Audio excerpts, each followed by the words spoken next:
in the.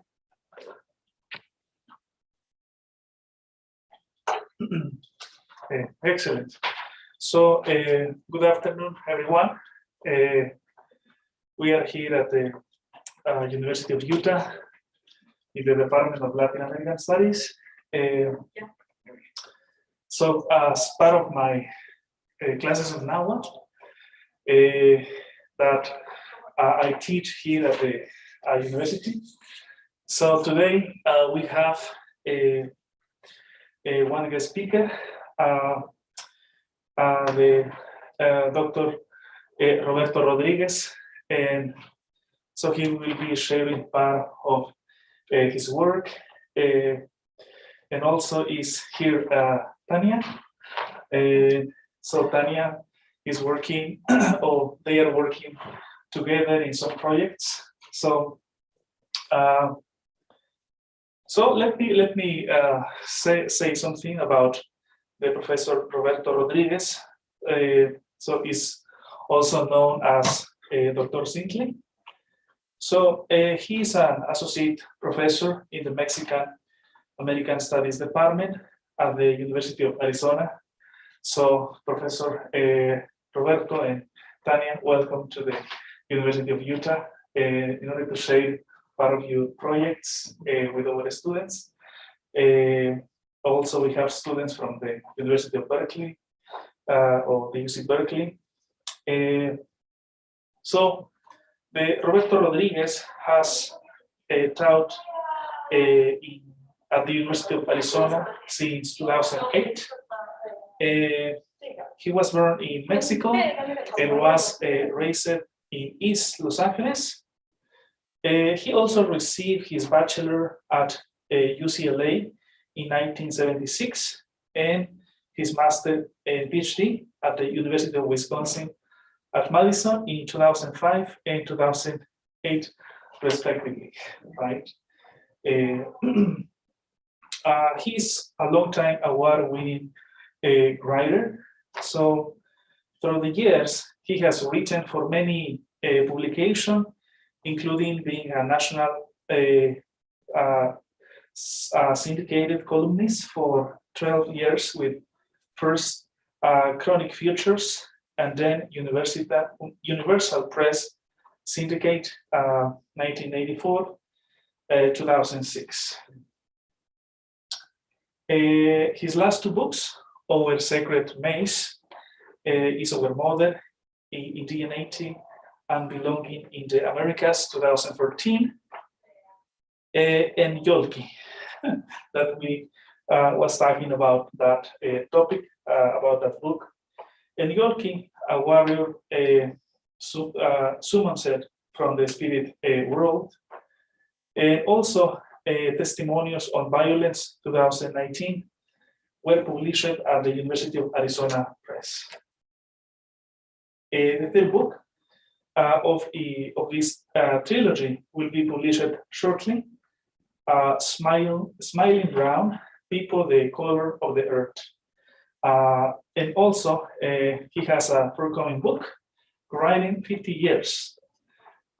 You wrote, Professor, Más o Menos Amongst the Gringos, Aztlan Libre Press, summer 2022, a compilation of his nearly 50 years of writing. It's a long trajectory. It starts with La Gente newspaper at UCLA in 1972 through 2021, with the Progressive Populist, where he writes a bi-monthly column. So, Professor Roberto Rodriguez or Dr. Cintli and Tania, welcome to the University of Utah. And it's a pleasure for us, it's a pleasure for me, and to share part of your projects, part of your research that you have done about the Nahua culture, right, or Aztec culture. Yeah. So please, welcome. Okay, thank you very much. And I need some information. I'm fully vaccinated, and can I speak without this? Oh, of course, I think it's fine. Okay. Yeah. Okay. So I'm gonna do that, and I'm speaking up. Don't worry, it's good. Yeah. Well, no, thank you very much. And I'll introduce Tanya in a little while when she speaks, because she's very important to all of us. And again, she'll speak for herself, but I'll introduce her in a little bit. Yeah, no, Utah is very central to a lot of the research that I've done over the years. And you mentioned my syndicated column writing. That's where much of this began for me. And what you're going to see. And Utah is very central to this. And my work is actually on maize, maize and maize culture. But the way I got there was through these maps you can see. And they're amazing maps. Most people have never seen these. Mainly because when you actually find these maps, the writing is so tiny that people wouldn't even know where to look, or even if they saw it, I think it's hard to read it. Unless you already know, you can make out the words and all that. But if we look at the title here, it says Antigua Residencia de los Aztecas. So what you're gonna see here after, I have, I think over 120 slides or even more, but we're not gonna, I have it in two parts. We're not gonna look at part two because that part is more not related to Utah. This part is related to Utah, the first like 20 slides maybe. And again, because I've been here several times in doing this research, that's why I wanted to showcase the Utah part of the slides. So, Antigua Residencia de los Aztecas. Okay, so I have here called a post-Chicano movement map list of Nahua, Aztec, Azteca, Mexica, Maya, and Toltec migrations. During the Chicano movement, which is 60s, 70s for the most part, people were interested. Is like, where did the Aztecs come from? Where did the Mexica come from? And a lot of people would speak of the Southwest, but nobody ever said where. They just said the Southwest. They thought it was somewhere in the north, somewhere in the Southwest. And during that era, Aztlan was big. It was a big topic because people used to say that's where we're from. We're from Aztlan. But again, nobody knew where that was except north of the Mexican border. At that time, personally, I think that most people did not only not know about the maps, it was like a hidden topic. People didn't know that these maps existed.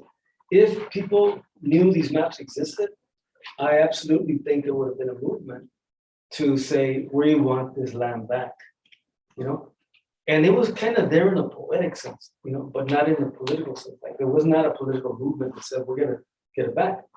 I really believe that if they saw these maps in that era, they would have said, we're going to get this land back because we have the proof.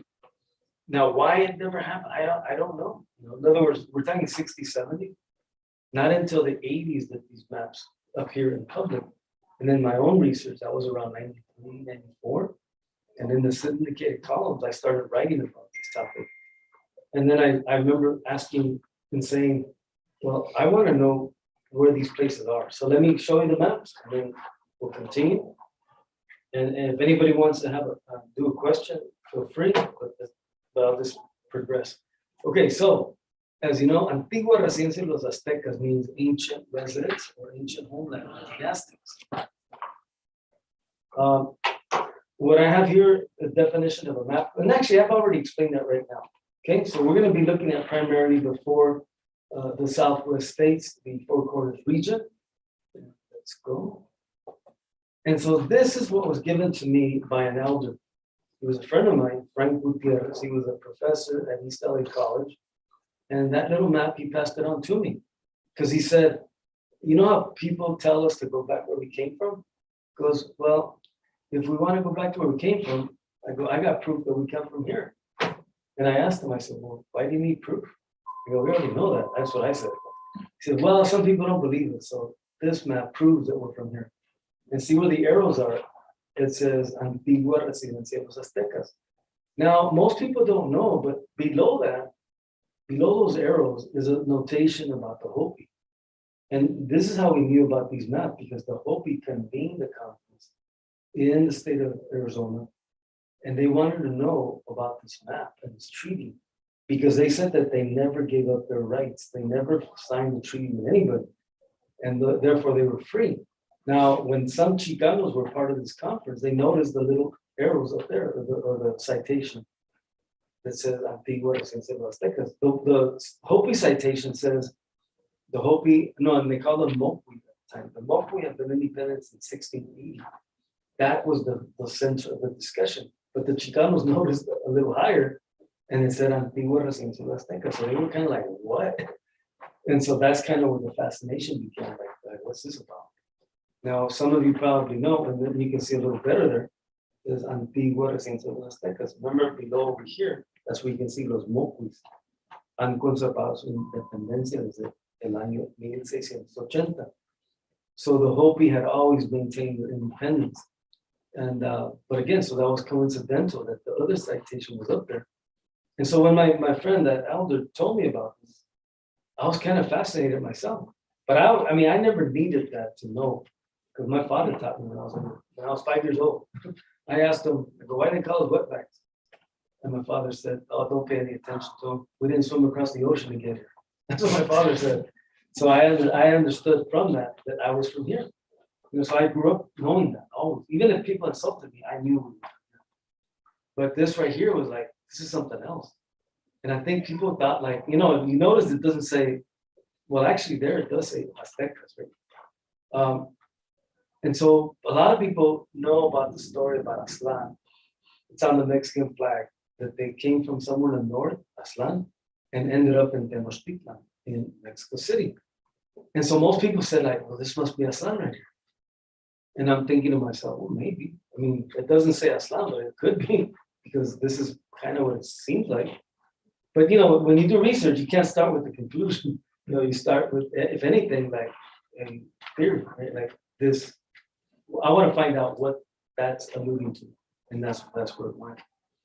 That's what the whole search was about. What was that about? Okay, so now that map was from 1847, and it's attached to the Treaty of Guadalupe Hidalgo. And the reason it's important is because treaties are alive. You know, that all treaties are alive, unless, of course, both parties revoke it.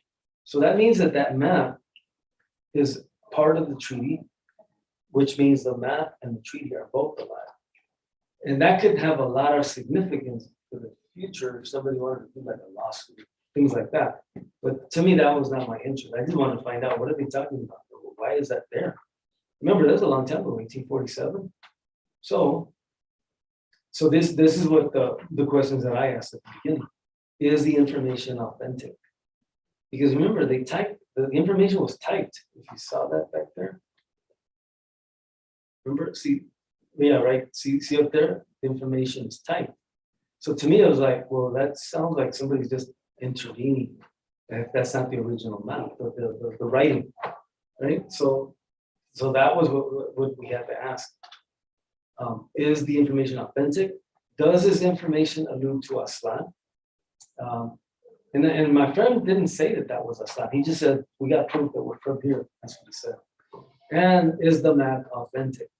Because you remember the piece of paper you saw, that was just a little piece of paper. The maps are usually about the size of a chalkboard, you know, they're huge, you know? So there was no way to know that was an actual map, it was just a little paper. So for those that may not know about the concept of Aztlan, Aztlan is where they say, remember the Mexican flag, they say that that's where the Mexica came from, that the Aztecas came from there. And it's on a codex called Aztlan, the tira de peregrinacion. And it shows that they leave from an island and go south. I mean, I'm going to jump ahead because this is the obvious. That's how I ended up here in Antelope Island, because there is an island here. And I'll explain more later, but that's how I got here, because it alludes to an island. And I thought, like, well, maybe it is talking about here, you know? So still, I had no proof or nothing, but I just thought it's possible.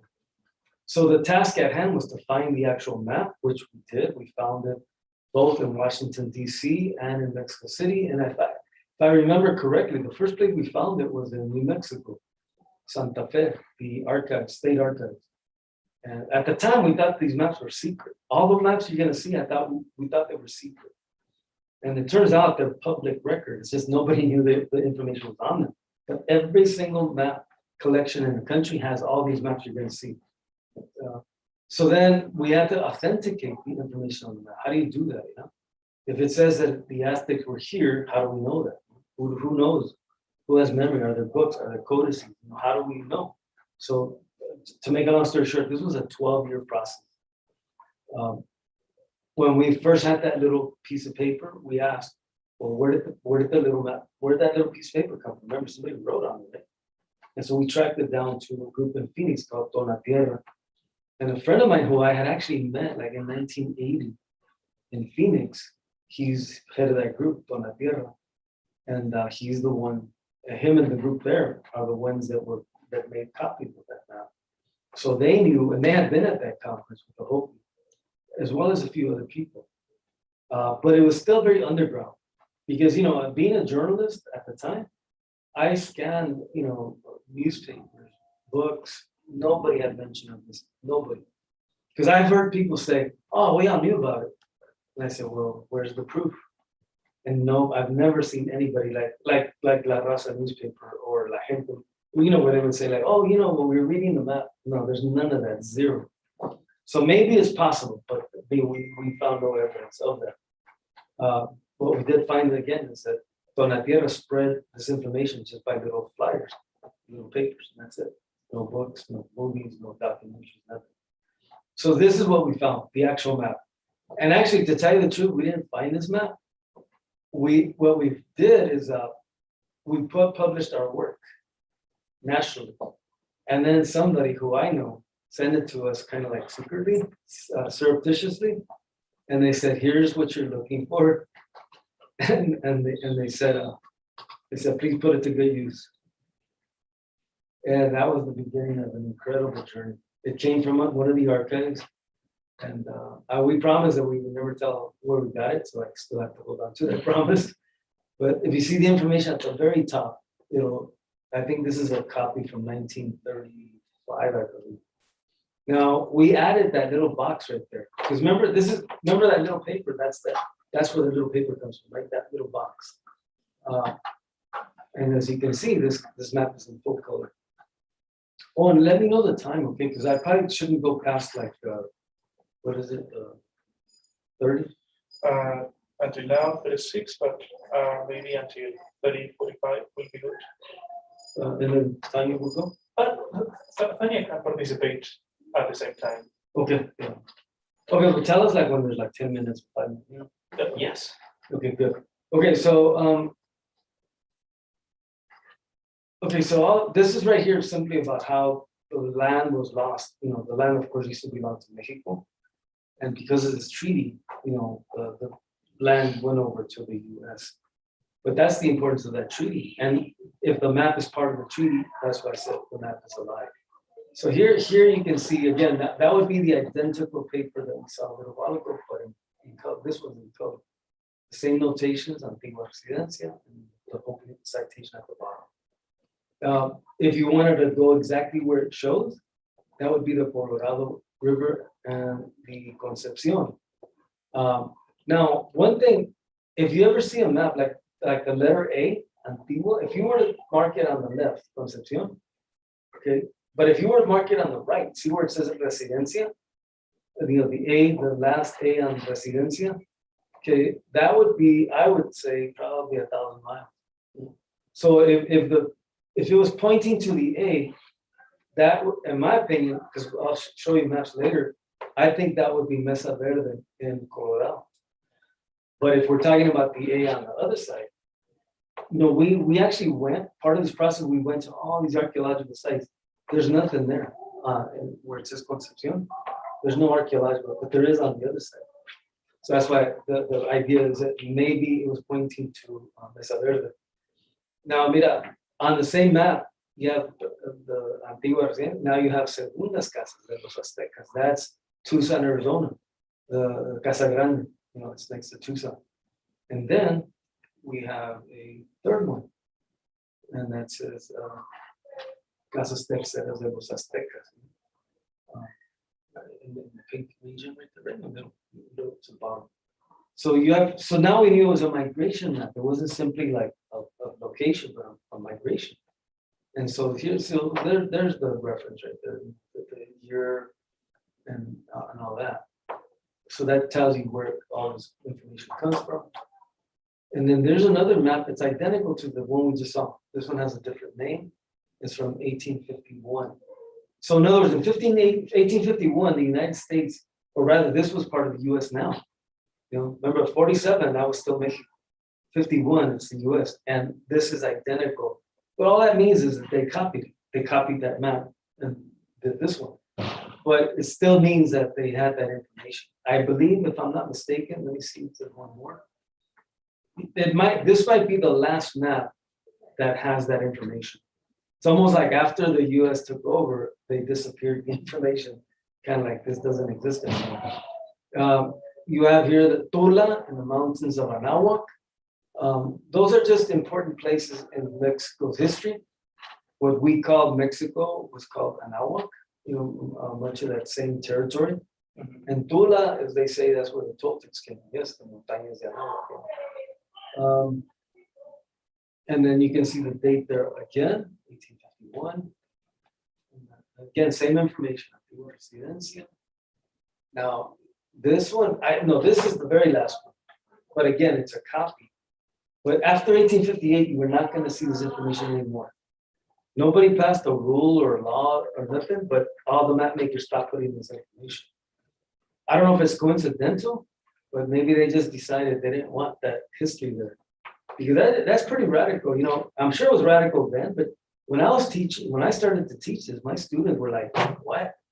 You know, like Aztecs in Utah, you know, or that's what it appeared to be, Utah, right? So they'd be like, huh? Like what? And people have that reaction, visceral reaction to this. And then I think this is another map, identical, but this one was in black and white. So it must have been a copy of the previous one. And again, same information, 1858. Now this is the one that gets a little, well, think about it this way. Seeing that other map, it was like, who put that information on there? You know? And so, it must have been that guy, Disturnell. So after his name, right? So I said, but where did he get it? You know? So we said, there must be older maps. And so this is, I think, the first map that we found. Remember, 1847. This is almost 50 years before. Humboldt's a famous map maker, traveler, and all that. So now let's look at, you know, and you can, I think you can see Salt Lake up there, right? On the left, at the very top. Okay, so that's what we're going to look at right now, the very top. Look at what it says right there. This lake, the limits of which are very imperfectly known from the journals of Father Escalante, is perhaps the Tehuayo Lake. Tehuayo, you have to remember that name later. Tehuayo. From the borders of which, according to some historians, the Aztecs removed to the river Gila. So it's a migration. It's not like this is where they live, but rather there's a migration that takes place. So according to this map, there's a belief that the Aztecs came from right there. Now look at the right, it says map points to Salt Lake or Lake Timpanogos or Lake Tehuayo. When you see all the old maps, they have all these names, different names for the same place. And it says probably alluding to the idea of Aztlan as a lake. Yeah?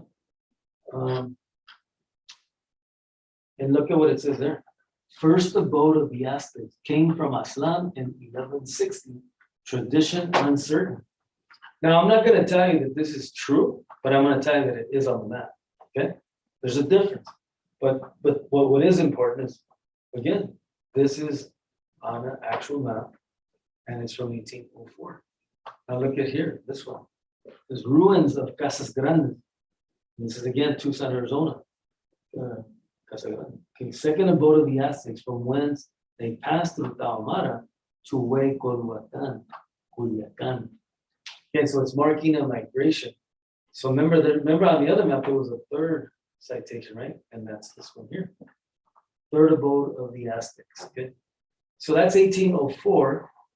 And then now another map later, 1810. And this one virtually the same. So we'll go a little faster. Oh, well, yeah, because it was the same as the other one. Look, this is the only map where I found the word Aztlan in it. You know, and that's Humboldt. and also in this map. Yeah, 'cause remember Humboldt did mention it, but in this particular map, it does show Aztlan. Yeah, you can see it in here.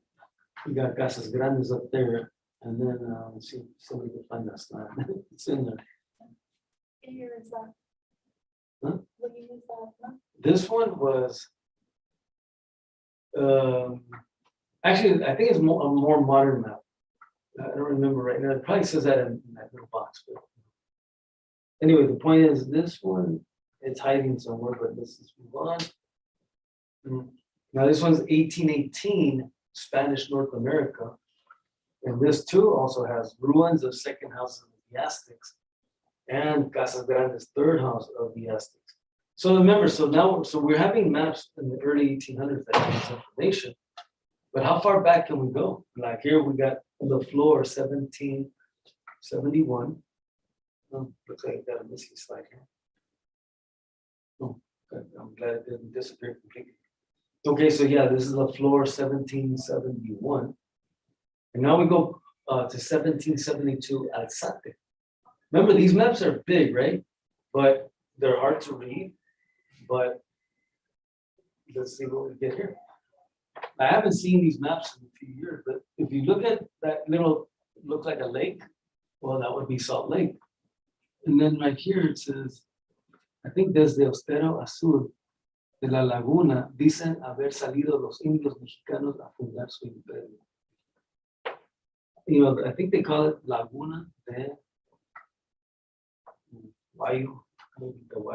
Anyway, so yeah, let's look at the year. Look at what it says here.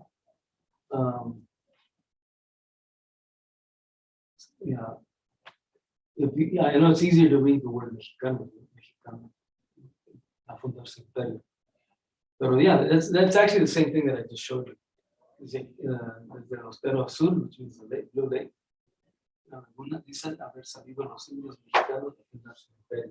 But they left from here to found the empire. Now look at this one, 1768 Alzate. You know, this is a little bit easier to see, and it says that again, this is Salt Lake or Tehuayo. De los contornos de esta laguna dicen haber salido los indios mexicanos para fundar su imperio. Same information, 1700s. And then you're going to see, even at the bottom, you can see the second citation. And you can see here the second and third citation. Regarding Indians. See on the very left top, Segunda Mansión, de los indios mexicanos, and then in the middle is the third site, actually middle, right, and bottom, third, tercer mansión. Okay, so yeah, so here we're 1768. So in the research, we keep finding, going through thousands of maps. And in 1728, we find Barreiro map. Now, if you look at the whole map here, so we know where Salt Lake is, right? On the top left, the very top of the lake, there's some writing up there, we're gonna go there. And there again, that one says Laguna Tehuayo o Estero Azul, de donde dicen, donde salieron de los indios mexicanos con su príncipe a poblar a México. I mean, this is amazing stuff. Like, remember, Chicano movement, nobody ever saw these maps, nobody. So much less in Chicano studies class, Mexican class, nothing. And here you have what everybody was looking for, you might say. So here you have the same map, but in color, the 1720 Barreiro map. And again, that's the same citation there. Yeah, that that word at the very bottom, príncipe. See, we didn't know if that was príncipe or principio because it's kind of not clear. And so I remember my colleague, Patricia Gonzalez, she would say that referred to príncipe, in other words, the prince, Huitzilopochtli, if you know the story of Aztlan. And I'll say, no, I think it means principio with the objective. And at the end, I said, no, I think it does mean príncipe, that it refers to Huitzilopochtli, if you're following that story. So, yeah, so here again, you have the primeras mansiones at the top in the middle, and then segundas, as bottom middle. And so this stuff is repetitive, but that's the point. In other words, somebody had this info way back, Now, So what we've learned so far is that we go as far back as 1728, and we're talking about Salt Lake or Tehuayo. Okay, those are the names that they use. I think there's other names too that are used, and let me see. Yeah, so Tehuayo seems to be a theme. And let's see what other ones. Tehuayo, Salt Lake. We found something here in Escalante. They, just so you know, as an FYI, maps was like CIA work in those days. That is, people weren't supposed to know where things were. So they would draw maps to kind of like throw people off, competitors, Like say France wanted to know where the gold was, like, oh yeah, it's over there, like 1,000 miles away. So then the French would go 1,000 miles away looking for the gold over there. That's the way map worked in those days. Because the last thing you would want is for somebody to come steal your mind. And so that's why when you see things, even monsters and stuff, it's like, some of the stuff was just made up. So to throw people off, That's why in part, you can't trust a map by itself, So you have to have a lot more proof, a lot more research. But so this is, I think, one of the first expeditions. Actually, it was the one before that one, 1776. It's supposed to be when they first came to Salt Lake. However, remember what I told you a second ago? I believe that they were here in the 1500s extracting gold for 200 years without people knowing. For the obvious reason, if they told everybody, then everybody would show up. Every other country would show up and try to steal the gold. But here's another famous expedition 2 years later, and again reporting Salt Lake all the way to the top. Isn't there like 2 lakes, right? It's Salt Lake and Utah Lake. Utah Lake, yeah. Yeah, so that's why it looks like that. Let's see. And you can see there it says, aquí se manifiestan las ruinas grandes poblaciones de los indios antiguos. So there you have a citation again about ancient Indians. 1780, same thing. So I'm going to go faster on these just to show you that there are maps. We found probably over 200 maps with the same theme. Okay, so again, vestiges of Indian village. The Conde map. This is my opinion, the proof that the Antigua Residencia is probably Mesa Verde as opposed to the Colorado and the green, because this right here has a citation that corresponds to I think it's the second. Remember the second, but it corresponds to, and it's in black and white from 1845, and it does show right there. Citations, grandes ruinas de los Aztecas. And so I'm thinking that's Mesa Verde. It's possible that it could be Aztec, New Mexico. I know elders that believe it is Aztec because they did a reverse migration from Aztec, but they went south to Mexico City. And I still know, and actually, I think 8 years later, that was 1992. In the year 2000, they did the reverse. They went from Mexico City to Aztec. So I think many people believe it's Aztec, and I'm not 100% positive, but it probably is. So that's that map. So in other words, if we were looking for a geographical place, that would be it, because there's nothing on the other one unless it disappeared. And I think that's it for this. Because how much time? Because I think, well, let me just wrap it up, because we could do part 2 if we wanted to, or if we had time. But I think for the purposes of this right now, this is just to show you the importance of both the Southwest, but also Utah, how Utah figured into this, and how we ended up in Salt Lake. The reason Salt Lake, or not simply Salt Lake, but rather Antelope Island. When we were doing this research, I think it was CNN that showed excavation on Antelope Island. And they said they were excavating what they thought was a cave from a couple thousand years or something. And I remember saying, "Oh my God, let the map say Salt Lake," and we didn't think it was true, but there's an island and there's a cave. And anyway, so went to Salt Lake. That's how I met Lou way back. And I remember when the guard, whatever they call it, forest ranger, I asked him, I said, "Hey, so how many caves on this island?" So we're not sure. I think there's 7. So if you know the Aztlan story, there's 7 caves that correspond to the migration. So that's Chicomoztoc. And I remember thinking, I go, oh my God, I go, this must be what they've been talking about. You know? Well, what a coincidence, you know? You have an island with 7 caves and all the maps show here. So it was tempting to say, hey, we found it, you know? But I still, even to this day, like I can't do that because I don't think we found proof. What we found is evidence within the maps that people believe that. So that's critical because there's a difference between believing something and knowing something. Because there's no signpost that says this is Aztlan. You know. Now, well, actually, just as important, and see, this is where my research diverged. Because we said, well, why don't we find out? Like maybe there's memory from Salt Lake all the way to Mexico City. There must be memory. And so then we said, let's start looking. So we went to all these different elders throughout the continent and asking, you know, are there stories? And they would say, absolutely, there's stories. And they would tell us stories. But at a certain point, one elder told me, he says, are you looking for where the Aztecs came from, or are you looking for where you came from? And I paused and I was like, I think I'm looking for where I came from. And he says, that's what I thought. Because if you want to know where you are, you're not going to find that on a map. Because you want to know who you are, follow the corn, follow the maiz. And that's how I ended up with my book, our Sacred Maiz is our mother.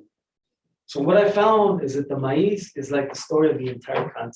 All the people like from Peru, Bolivia, the Andes, Central America, the islands, you know, all of Mexico, the US, the Southwest, New York, Canada, maiz is the story. So I found a bigger story, but still people want to know where's Aztlan. So that's kind of a task still for the future because again, I could have been lazy in my research and just said, hey, it's Salt Lake, it's Antelope Island, because all the maps say that. But that's not real research. That's just we found documents, you know, and that doesn't prove. That's not to say it isn't, because it could be, you know, but that we didn't find that proof, at least not just yet. Most Mexican scholars believe that it's in Nayarit, the state of Nayarit in Mexico. It's an island called Mezcatitlan. And let's see, Nayarit is not exactly in the north, it's kind of more in the middle. So there's people that believe that, they say, maybe there were several Aztlans, you know, like, just like there's many Tulas, that maybe that's the case. And it's possible. I met a lot of people doing this research, and believe it or not, in Utah, there were a lot of people like gold hunters looking for gold, like looking for Moctezuma's treasure. The Golden City. Yeah. Well, you know, let me stop there and just because I want Tania to give her explanation. So Professor Yes, Roberto, no, it's fine. I think your participation. I think our students or our students from UC Berkeley, they will have, I think, some questions. But I think if it's good if we continue with Tania for her participation. You know, I don't even know if I was on it. Says Oh no, there you have. Okay. Yeah. I'm gonna be very, very, very short. I'm a yoga teacher and healer. And then I started getting all the knowledge from working with Roberta. So I started incorporating all this information and knowledge of Aztlan, the roots, where we come from, into meditation, into guided meditation. So I'm gonna, if you guys want to simply listen or feel free to join it. If you guys can sit up straight. Plant all feet on the ground. Feel so grounded, connected to our Mother Earth. Commencing. And feel fully. Exhale completely. Then you tighten your kneecaps.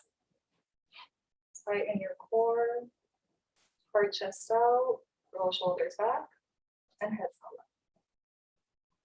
solid. You can put your hands heart palm center, or simply hands palm facing up to get all the messages from our ancestors, from our heart. Feel fully again.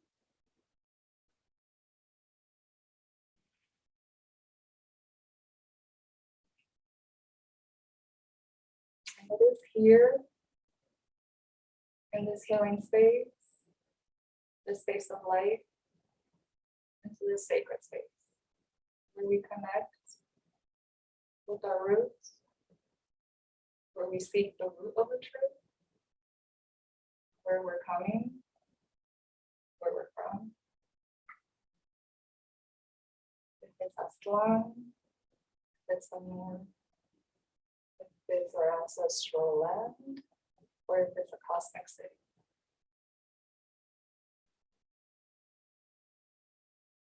Once we know the root of the truth, we know we are blessed, we know we are sacred.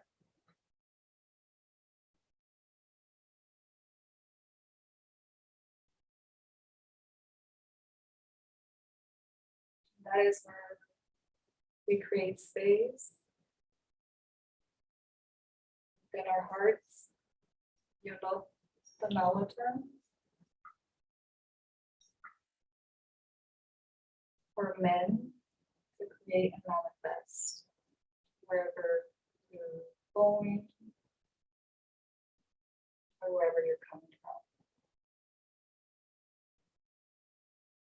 It is also here where you connect with the universe, with our ancestors, with our spirit guides.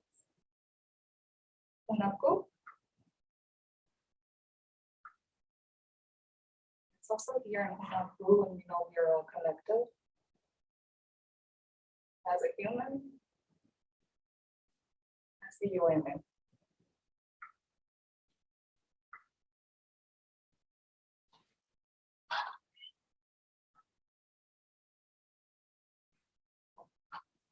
It's also here when we know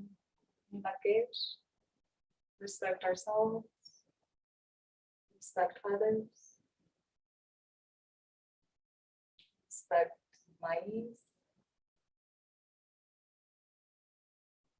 respect our earth, respect our ancestors, our creators.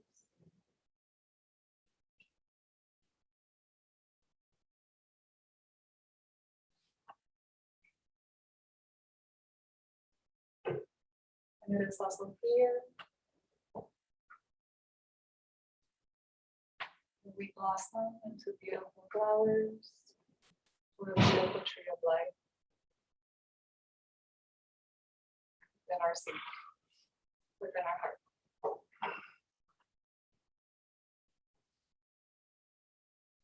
Inhale fully, exhale completely. And I would love to close this healing space with an which is AUN, represents the beginning, the middle, and the end. It's also sets a healing vibrational frequency.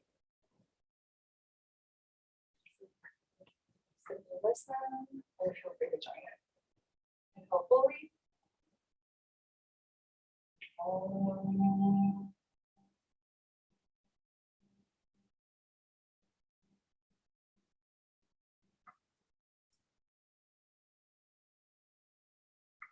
Much reverence and respect.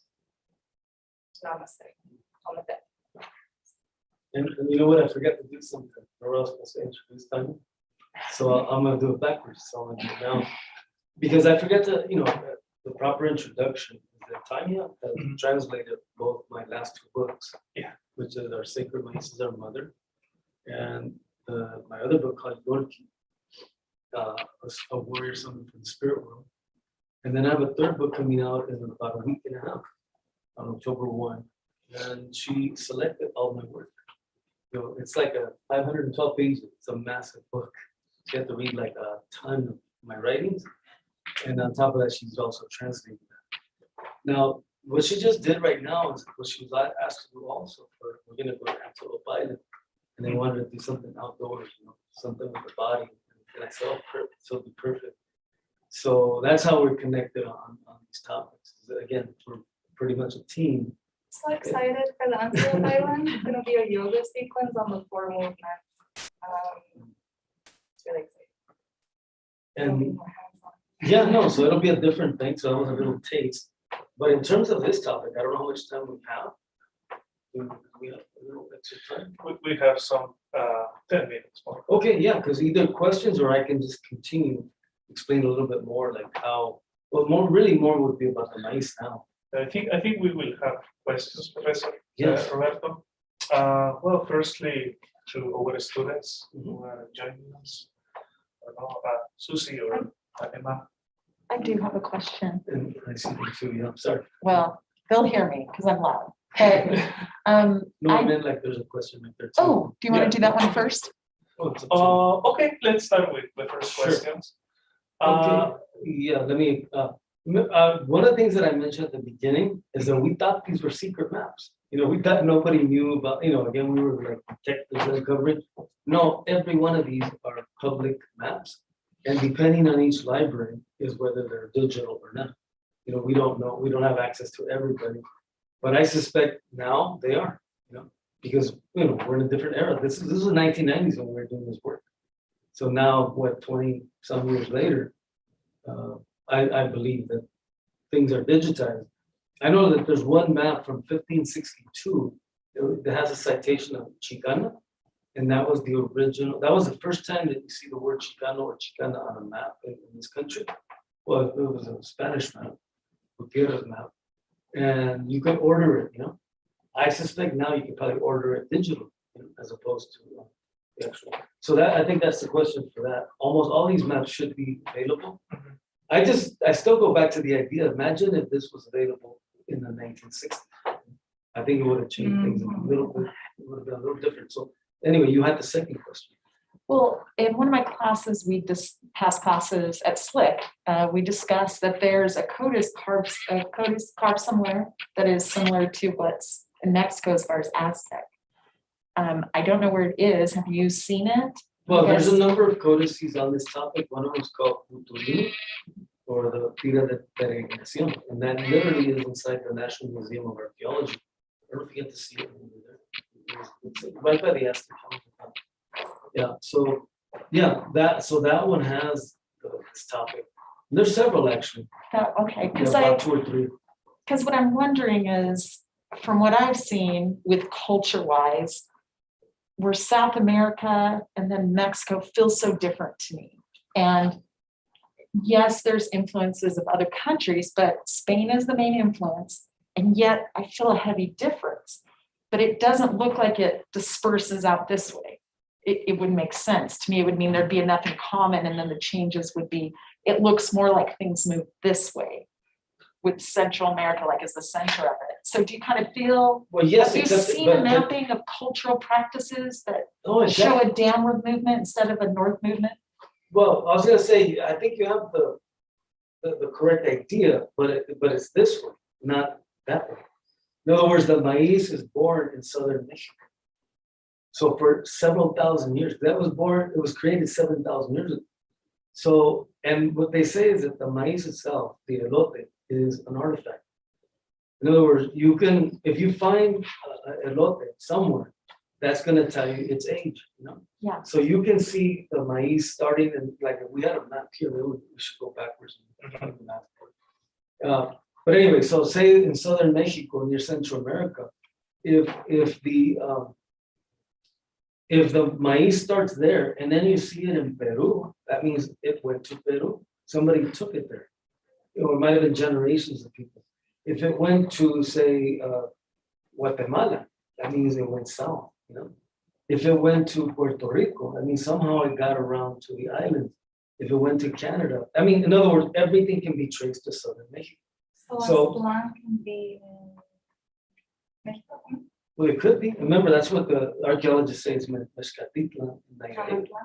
No, Magdales were Quetzalcoatl, Setopitza. But no, so what you're saying is, again, if you think of the maize as the semilla, the germinational seed, that's where it begins and it goes out. Now, when you talk about the Spanish influence, of course, that's much, much later, because the maize is 7,000 years old. So all this spreads for thousands of years. It makes its way to, they used to think that it was in New Mexico 6,000 years ago, back Cape New Mexico, but they recalibrated and said they made a mistake. They said, so now they say that Tucson, Arizona Ina and Silverbell is the oldest site of corn in the US. Really? 4,000 years, yeah. So how does that relation, because if you show, I mean, the maps we're looking at shows a southern movement and then the corn northern movement. You hit it How do right on- those work no, together you're to hitting it support right on the your, nose. yeah, Well, see, if there was only 2 migrations, that means one went north, one went south, but that's not how it was. Migrations took place in all directions at all times. So the southern migration is 1,000 years ago, when you're talking about going south. The Maiz migration is 7,000 years ago. In other words, it went out for thousands of years. And they didn't just go like that, like they would go back and forth, in all directions. Now, there's some people who think like there's one-way signs, but there were no one-way signs. People went always. And like I said, see, a lot of people, as you can imagine, this topic is fascinating. And people like want to find like a secret book. Like, oh look, we found it. It says That's my like, I'm so, oh my God. I read what it said. No, it's like people want to like say to find something that says this is where the place was. You don't need that. All you need is the maize. That's why they say the maize is the artifact. So if you, Something really interesting that I read in your book, it said maiz is entailed, which is means in Maya the beginning, and then no, kind that's of not what- yeah, oh no, No. and it's it was like the beginning of the seed, which was the beginning of the civilization. That's when the cereal and the whole knowledge and wisdom. Absolutely. That's really interesting. Right? No, and then see both. It's like that's why they call it And that Maya. was in Mexico, which I was so confused too, because I was like, But see, that's why So they, with them, that's why they call it Maya-Nahua culture, because the stories, like for example, in the Popol Vuh and amongst the Maya, like they also invented the zero, and the zero is not like what the West. In the West, that's zero means nothing. Among the Maya, zero means the beginning of everything, the germinational seed. That's what we're talking about, the maize. That's, I think Emma, you have a question? Oh, no, I was just wondering, we were speaking about, there was like excavations at Antelope Island. Yes. Anything found or?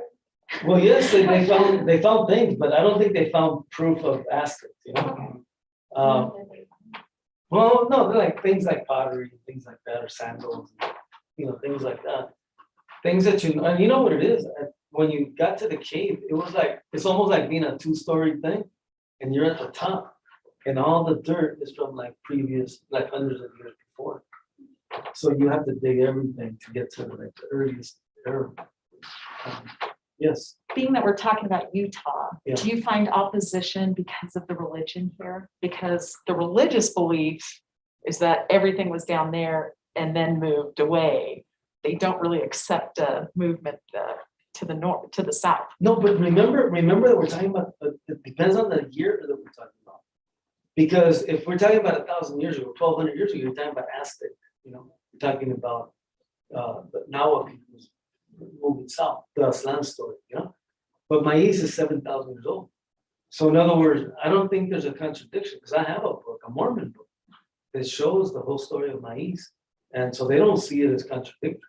Now, personally, I'm not religious, meaning I don't accept religion as proof. I just know that religions have different ideas about, Adam and Eve, the Book of Mormon, things like that, migrations. But I don't think that the Mormon church opposes the idea of Maiz as being important to its content. But you have to remember that, at least, to my knowledge, the story, the Book of Mormon, the story of that is projected here onto this continent is only like about, I think about 3,000 years old, maybe. But Maiz is 7,000. So the Maiz story is much older than that.